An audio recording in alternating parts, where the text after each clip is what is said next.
এই দুনিয়া কিছুই না। রাতের বেলা যখন ঘুমাইতে যাই ভয় লাগে, ঘুমের মধ্যে কত মানুষ মরে গেল।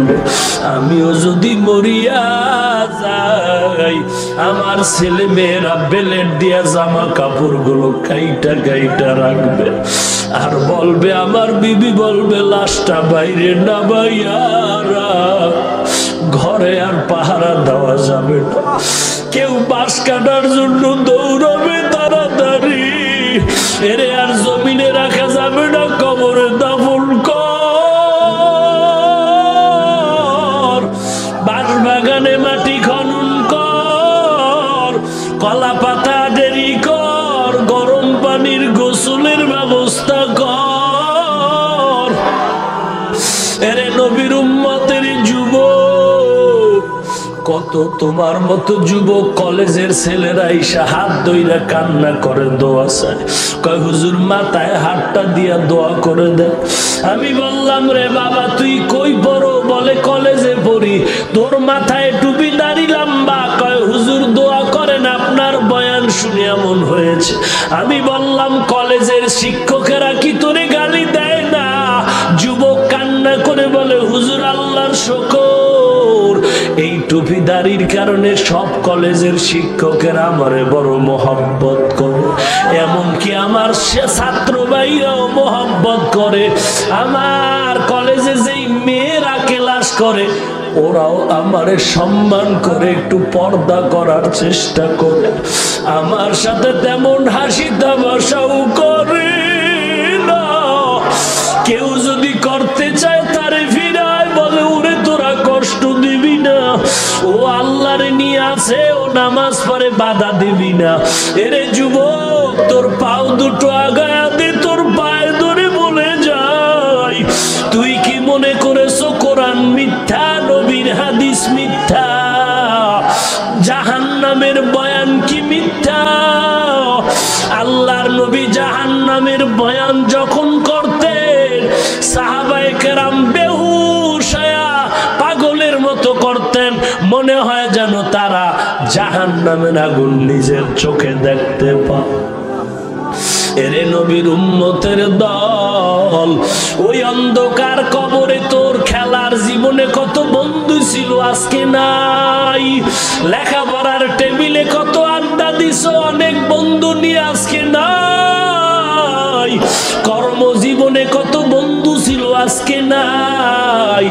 ওরে যুবক, তোর মতো যুবক দাড়িওয়ালা নামাজি কলেজে অভাব নাই, র্যাব আর্মি পুলিশের অভাব নাই, তুমি কেন পারবা না? আমার মন বলে তোমার কলবে আল্লাহর ভয় নাই। ওরে আল্লাহর বান্দা, কিসের পীর, কিসের দল, কিসের নেতা? ওরে আপন তো আমার মা বাপ, এই মা বাবাও কিন্তু কবরে গিয়া আপন হয়ে সহযোগিতা করবে না। ওরে দুনিয়ার লাইনে দেখ, স্বার্থে আঘাত লাগলে মা বাবায় ছেলেরে ভুলে যায়, ছেলেও মা বাবা স্বার্থের কারণে ভুলে যায়। ওরে নবীর উম্মতের দল, ওই যে বরগুনা পটুয়াখালীতে সিডর হয়েছিল কয়েক বছর আগে, হয়েছিল। ওই সিডরের সময় শুনছি আল্লাহর এক বান্দা স্ত্রী ঘরের মধ্যে মাগরিবের সন্ধ্যা ঘনিয়ে কালো মেঘ, ঘরের মধ্যে পানিগুলো ঢুকতেছে আর বাতার সিগন্যাল চলে, ঢেউ ঢেউ চলছে।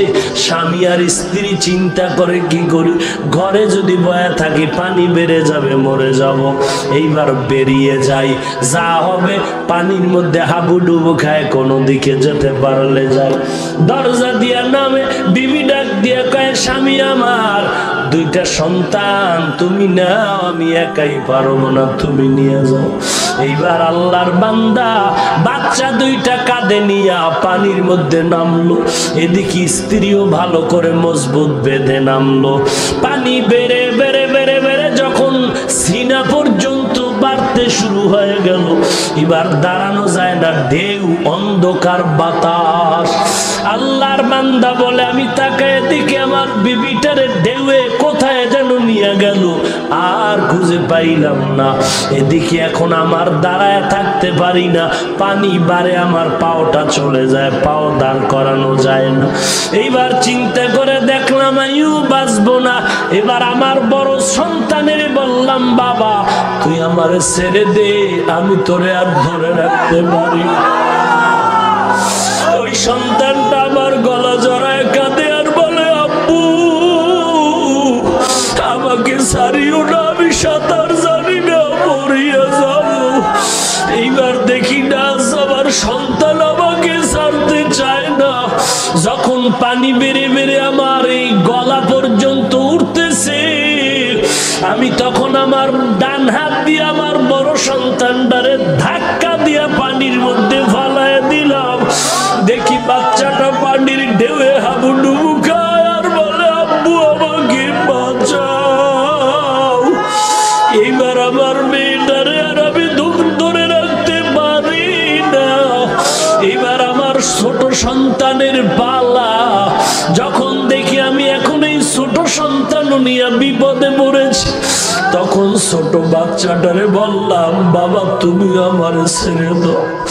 ছোট বাচ্চা বলে, আমার বাবুরে তুমি ছেড়ে দিছ, আমারে ছাড়িও না, আমি পারবো না, আমি বড় দুর্বল। হুজুর যখন দেখি আর সরেই না, মামার বাচ্চাটা এমন ভাবে গলা আঞ্জা করে ধরেছে, এক পর্যায়ে আমি বাচ্চাটার হাতের মধ্যে জোরে দাঁত বসায় দিল, রক্ত বের হয়ে গেল। বাচ্চাটা কান্না করে হাতটা ছেড়ে দিল। এই বাচ্চাটারও ছেড়ে আমি একা একা বাঁচার চেষ্টায় দৌড়াই। পানি বন্যা চললো 2 দিন 3 দিন। এরপরে পানি টেনে গেল, খুঁজতেছি বাড়ি ঘরের কি হালাত। ধান খেতে মানুষের অভাব নাই, খুঁজে খুঁজে কে কারো আত্মীয়র খবর নাই। কই আমার ভাই, মা খুঁজে আমার সন্তান কই, সন্তান খুঁজে আমার বাবা নাই, আমার মাও নাই।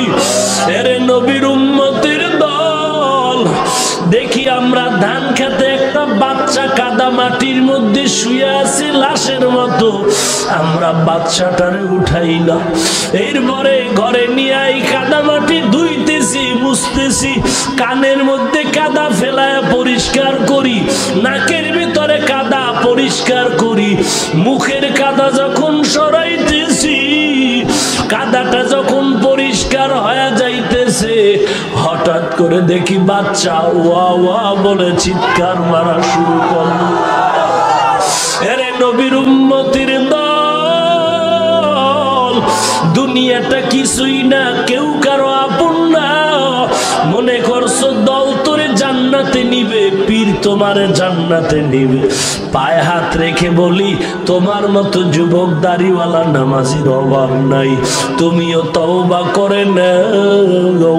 অন্ধকার কবরে কিছুই না বাবা, গুনাহ নিয়ে যদি কবরে যাও, ওই কবরের 2 পাশের মাটি চাও, এরপরে সাপের কামড়ের আঘাত ওরে মুসলমান সহ্য করতে পারবি না। দিনের বেলা সূর্যের গরম, রাতের বেলা নাই, রাতে শীতের রাত, এরপরও কেন ঘাম, ফ্যানের বাতাস দিয়েও ঠান্ডা করা যায় না। আল্লাহর রাসূল বলেন, এই সূর্যটা বিজ্ঞানীরা বলে জমিন থেকে 13 লক্ষ গুণ বড়, 9,30,00,000 মাইল দূরে। হাসরের ময়দানে সূর্য থাকবে মাথার উপরে। আল্লাহ বলবে, সূর্য তোর সমস্ত তাপ জমিনে ছাড়িয়া দাও। সূর্যের তাপে জমিনটা তামা হয়ে যাবে, গুনাহগারের মাথার মগজগুলো টকবক করে ফুটবে, পেটের চর্বিগুলো নারী বুড়ি পায়খানার রাস্তা দিয়ে বের হয়ে যাবে। নবীরা পর্যন্ত নাফসি নাফসি বলে কান্না করতে থাকবে। এরে নবীর উম্মতের দল, আজকে সবাই মোনাজাত ধরে, তুইও মোনাজাত ধরলি, অথচ তোর ডানে বামে চোখের পানিওয়ালার অভাব নাই। আমার চোখে পানি নাই, মনে করিস না যে তোর কপাল ভালো, তোর কপাল পুড়ে গেছে, পুড়ে গেছে, পুড়ে গেছে। কারণ গুনার কারণে আমার মাওলায় বেজার। ওরে আল্লাহর বান্দা, মাথাটা নত করে তওবার দরজায় ফিরে আল্লাহকে ডাক দাও। ওরে আল্লাহ, তুমি আমার আপনার কেউ নাই, আমি কত অন্যায় করেছি তুমি জানো, আর গুনাহ করব না। তুমি আমাকে কান্নাওয়ালা চক্ষু দান করো আল্লাহ। আল্লাহ, তুমি আমার কান্নাওয়ালা চক্ষু দাও। যদি দেখো চোখে পানি না আসে, কান্নাওয়ালার কাছে হাতটা বাড়াইয়া দোয়া চাও। হাতটা বাড়ায় বলো, চোখের পানিওয়ালা ভাই, ওরে কান্নাওয়ালার দোয়া আল্লাহ খালি ফিরাইয়া দিবেন না। তুমি আমার জন্য একটু দোয়া করে দাও। আমার মতো খারাপ কেউ নাই।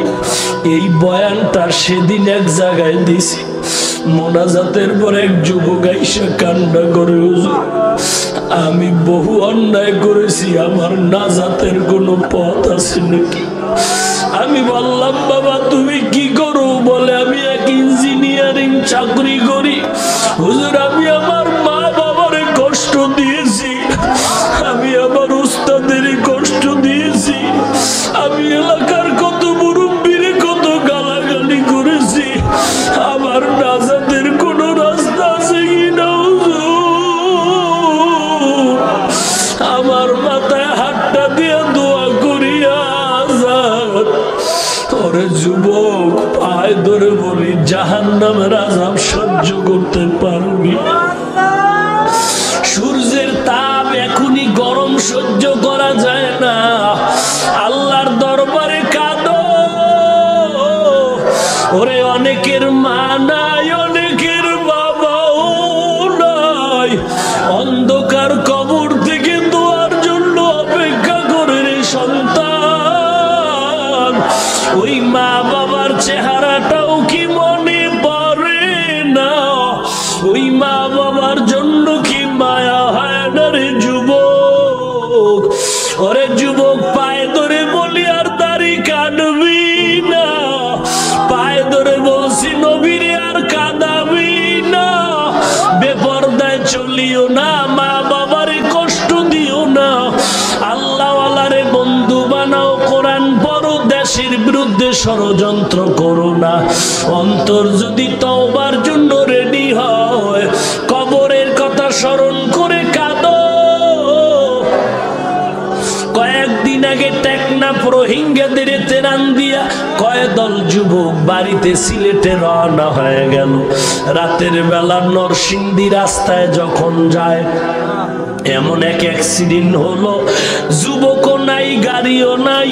পরের দিন সিলেটের জমিনে লাশের পার্শ্বে লাশ আর লাশ, কান্নার আওয়াজ, ময়দান জুড়ে কান্নার আওয়াজ। এরে নবীর উম্মতের দল, কয়দিন আর বাঁচবা?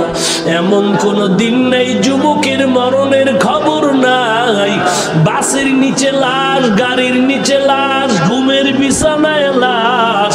তুই যে ঘুমের মধ্যে কানে গানের আওয়াজ দিয়া ঘুমাও, একটু কি তোর ভয় নাই? ওরে গান শুনতে শুনতে তুই ঘুমাইলি রে যুবক।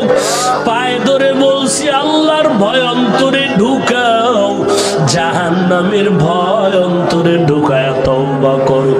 আল্লাহর দরবারে দিলটা খুলে কান্না করো, মালিক তুমি মাফ না করলে এই ময়দান থেকে যাব না। আয় আল্লাহ, তুমি মাফ করে দাও। আল্লাহর দরবারে আমার জন্য দোয়া করো, আমিও দোয়া করি। আল্লাহ জানো আমাদের সবাইকে খাঁটি তওবা করার তৌফিক দান করেন।